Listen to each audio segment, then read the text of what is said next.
So, Arsenal 2, West Ham United 0.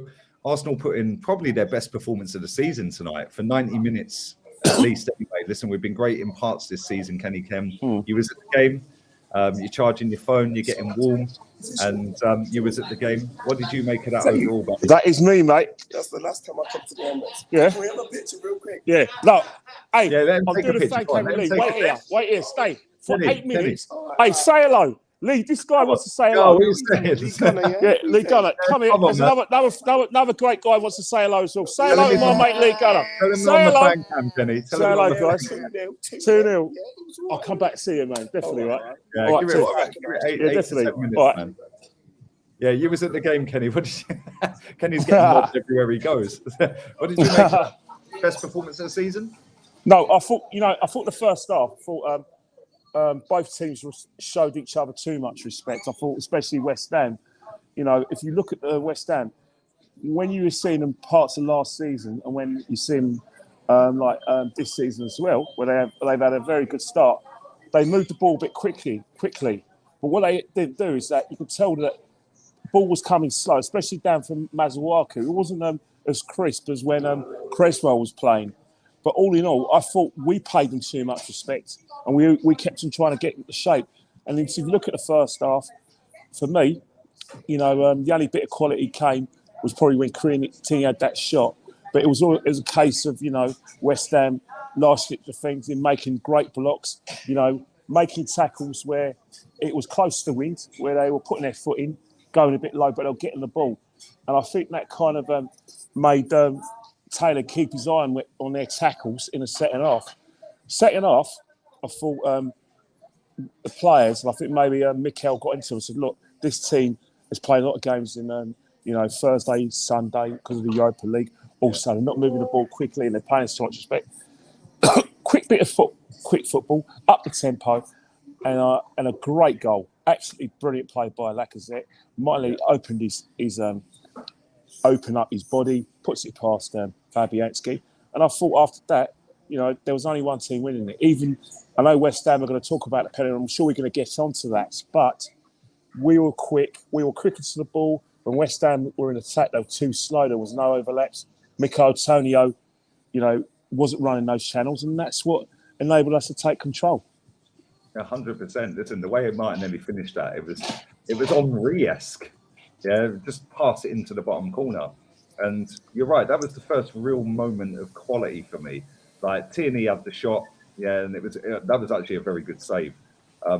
Saka Martinelli missed a very good chance, but I think that was down to more great defending than actual missing. And I think that's the theme of the game, was great defending by both sides, especially West Ham in the first half. But in the second half, I think when we got the first goal, there was an opportunity where they couldn't change the way they were playing in terms of the slow tempo and trying to hit us the break. And we took the initiative. And, even though the sending off was a bit, from where I was sitting... What did you make of that? Do you think that was a pen? Well, that's the funny thing about it, is because we were all shocked, because I was right in front of it where, so far he's actually played the ball. Yeah. Because we see the deviation of the ball. But what we see is that we see, Lacazette go 1, 2, 3, 4. And I actually, believe it or not, I actually went to the press box after the game and I spoke to Dean Ashton, the ex-West Ham player and Norwich player. And I said, Dino, your boys came for a point. You probably looked a bit tired because of European excursion. And he's pointed to Jonathan. Hey, Dean, you all right, mate? He pointed to, like I said, his partner, Adrian Durham. He said, yeah, that's what we were saying. And then we talked about the penalty, and he said it didn't look a penalty, but it's a follow-through. And I think that's what assured us. Don't you think, because I had this debate with Ola, okay? Yeah. And people are going to say, oh, yeah, but Lee's got an agenda, right? I'm just going to say this, yeah? He's won the ball, right? What's he supposed to do? Just do a Houdini and just disappear?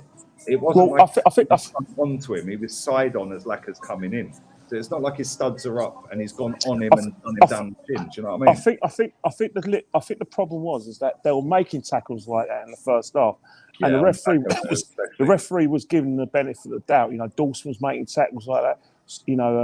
And there were times when there was an incident with not such like I said. At least it was Saka again. Saka and Masuaku. Saka all night. Like he's played the ball, but he's gone in hard and he's gone in low. So it was only a matter. So maybe the referee said, right, keep on going in low. I'm going to say, right, enough's enough. I'm going to give a penalty. And I think that's what he's done. And because, like I said, did like went all B movie on us. But, the opportunity wasn't taken because it was a good save by Lanzini. What did you make of the penalty? Because a lot of people in the chat were saying it was a poor penalty. I actually thought it was it wasn't a poor penalty. He, like I said, always goes. Like I said, I think what he didn't. I think it was poor in the extent that the way he opened up his body, it was kind of Fabianski. He knew where it was going to go, and he's made the save. It was actually a good save, but what's happened, right, is that our heads could have gone down. There were times when West Ham got a bit of emphasis. If you look at our second goal again, it's when West Ham think, through cautious to win. But again, it was an example of West Ham not moving the ball quickly enough. Trying to take one touch too many. Saka makes a challenge. Then he opens up his body, gets, we started counter-attacking. Good old Smith Rowe, brilliant goal. Give Fabianski the eyes. And I think that's the theme today is quick tempo, quick movement. And I think when we play at that tempo, we're very difficult to beat. The elephant in the room is there's no problem with our home form, Lee. Our home form, if you take away Chelsea, has been very good. There's only about, if you look at our game against Crystal Palace, we're disappointing. We should have lost that game, but Saka rescued us. But apart from that, you can't really say that at home, we've been poor. The litmus test is always going to be away games. We've lost the last three. Yeah, we lost. Yeah, obviously, we lost the last three. But Leeds, again, obviously they got a hammering from Man City. But so did we get a hammering from Man City. They conceded 7, we conceded 5. So I don't think that's going to take too much account. But again, the way they play, in terms of like all that kind of expending that energy, winning the ball back quickly, can they do it for 90 minutes? And can they do it? And listen, I watched that game against Man City last night. Even though they got a drubbing, they still hit the post. On another day, that goes in, even though they were getting piped at that one. Then they had a chance, I think it was Harrison. Yeah. And then they had a penalty that should have been a penalty when Zinchenko handballed it. It was blatant. Or maybe a free kick outside the box. On another day, they could have maybe got a couple of goals. Definitely. Well, I think it's scratching at that point, but they get battered 7-0 by us, Kenny. Let's be real. Especially not at all, but there's an opportunity. Yeah, but if confidence is low, and that's where we've got to take advantage. Right, but then again, we got to decide what we are. Are we a team that can be consistent and play well away from home? Or are we just going to be a team that's very good at home and just hope to win away? And I think that's what we're going to find out this Saturday. Because last year when we played Leeds at Ellen Road, they gave us a hammering. They had no fans that time. This time Pepe got sent off, right? Pepe got sent off as well, but this time they got like 40,000 people behind them, and they're it's fighting for their lives, even though they weren't fighting last night. They're fighting for their lives. Home game is key for them. And was like I said, is Bamford back? If Bamford is back, they got some sort of fulcrum, and obviously they also got players like Rodrigo and Rafinha. No, so not Rodrigo, Rafinha as well. So we've got to be very, very careful in that. But if Leeds don't get the first goal and we get the first goal, I think we'll be a difficult beat. But we have to play better away from home. You asked me a question about the situation where Martelli was running around, went off the pitch. I want to ask you about that because Arteta literally grabbed him and threw him back. No, we saw it.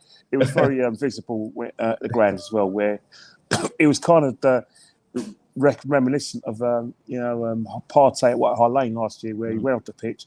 And I think what he wants to do is he doesn't want us to be outnumbered on the field. Although West Ham had 10, he didn't want it to be 10-10, he wanted it to be 11-10. So his attitude is, if stop the game, make sure we have... Martinelli, when he came off, though, he didn't even look at him. He gave him a little high five, but he didn't look at him. It was almost just like, what are you doing? Yeah, I think he was angry with his manager because it was actually a genuine injury. But, I think maybe Mikel said, right, if you're going to be injured on the pitch, don't roll off. Mate, it could be something like that. And I think go down on the pitch, make the ref blow the whistle. But Mikel's got form for this, hasn't he? He did it with our good friend. I'm glad you're smiling, Kenny, because you've gone to the game. Yeah, I know you probably had to queue up for ages to get in because I didn't actually. No, it didn't. It's quite actually hilarious because I I managed to get leave the assets at 40. You know, managed to get your bus.